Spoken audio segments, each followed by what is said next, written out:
Good morning mga idol. Share ko mga idol kung paano ko inaalagaan yung mga orchids ko dito sa loob ng bahay. Lalo na dito sa Canada na malamig. No?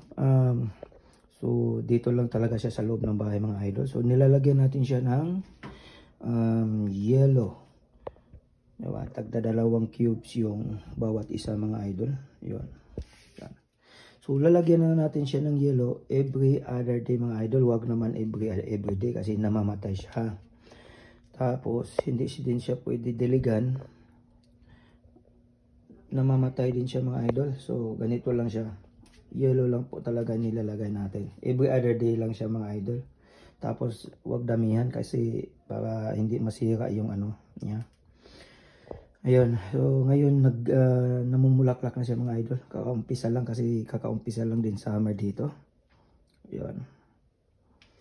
So yung iba mga idol hindi pa. Ito. So itong isa, ayan, maganda na yung bulaklak niya mga idol. So ayun.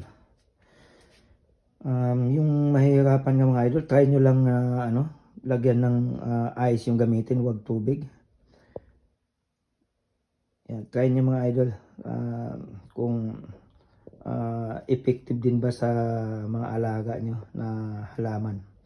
So ito naman mga idol, wag nyong diligan everyday. Dapat every other day lang din. Ayan siya.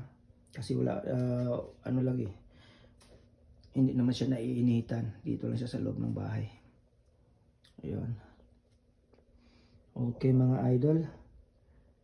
Thank you for watching.